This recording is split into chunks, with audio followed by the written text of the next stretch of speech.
अच्छा आदमी था, है ना? बहुत अच्छा आदमी था। ये बात तुमने कह दी यकीन से या अंदाजे पर? अब कुछ ना कुछ तो कहना बनता था ना उसके जनाजे पर।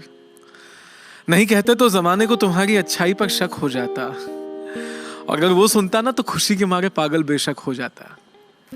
खैर ये बताओ कि अच्छा ही था तो अच्छेपन का हिसाब क्यों नहीं दिया? हफ्ते भर से कुछ पूछ तो रहा था ना वो, कभी सवालों का जवाब क्यों नहीं दिया? वो जब पूछता कि मेरी जिंदगी में गमों के सिवा कुछ बाकी रहेगा या नहीं, और तुम हंसकर कह देते कि यार तू इसके सिवा कुछ और कहेगा या नहीं। काश के हंसी ठहाके के सिलसिले को तोड़कर देखा होता। काश के जितने बार उसे अलविदा कहा उसी रास्ते पर रुक कर पीछे मुड़कर देखा होता, तो जानते कि तुमसे मिलने के बाद वो कभी घर नहीं गया था।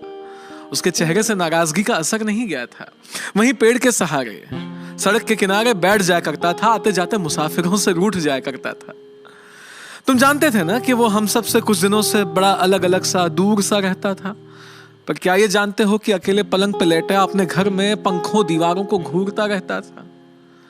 कहा तो था उसने कि मिलो, मुलाकातें करनी है, जो किसी और से नहीं कहीं वो तुमसे बातें करनी है। और तुम ऐसे में जिंदगी कैसे जीनी चाहिए ऐसी बातें फर्जी भेजकर, दो चार चुटकुलों के साथ हंसी वाला इमोजी भेजकर तुम्हें लगता था कि वो संभल जाएगा। संभला नहीं तो क्या हुआ, अच्छा आदमी है, समझ जाएगा। पर वो तुम्हारी चीजों को पढ़कर सोचता था कि एक मेरे पास ही हंसने की हसरत क्यों नहीं है, एक जिंदगी में मेरे सिवा ही किसी को मेरी जरूरत क्यों नहीं है? जरूरत है। काश के उसे एहसास दिला दिया होता, काश के उसे एहसास दिला दिया होता, बिना वजह गले लगाकर पास बिठा लिया होता। काश के जानते कि हर रोज वो जानबूझकर बिना कुछ खाए बेहोश कैसे हो जाता था। काश के समझते कि वो बोलते बोलते खामोश कैसे हो जाता था। काश के उसके लिए ही उससे लड़ लिया होता, उसकी घर की दीवारों से ज्यादा उसकी उस डायरी को पढ़ लिया होता, तो जानते कि उसके आंखों में कोई सपना नहीं था। उसके अपने बहुत थे पर उसका कोई अपना नहीं था।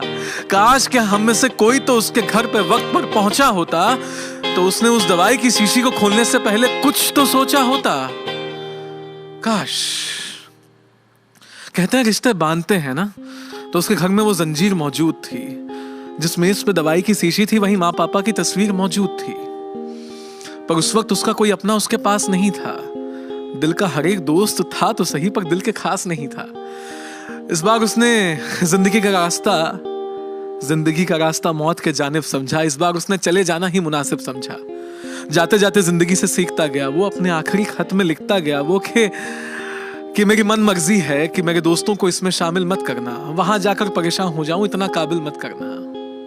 और तुम्हें जब जिंदगी बेसब्र मिली, तुम्हें उसके जाने की खबर मिली, तब एहसास हुआ कि वो सच कहता था, कितना सच्चा था।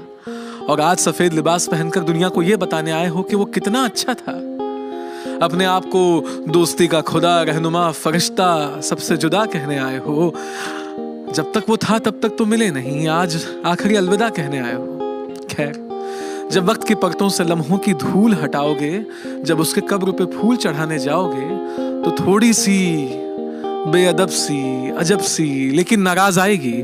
उसकी आखिरी मिट्टी से वो एक आखिरी आवाज आएगी।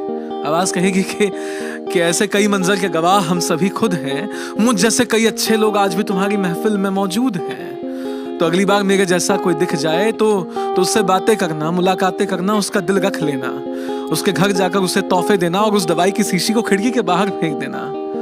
तब शायद वो जिंदगी जीने का हौसला कर सके, तब शायद वो खुश रहने का फैसला कर सके। तब शायद तुमसे नेकी का काम हो जाए, उसकी दोस्तों की पहली लिस्ट में तुम्हारा नाम हो जाए। ये बातें हम सब जानते हैं, सबको पता है। बस आज कहना लाजमी था, ताकि तुम्हें किसी के घर जाकर सफेद लिबास पहनकर ये ना कहना पड़े कि वो अच्छा आदमी था।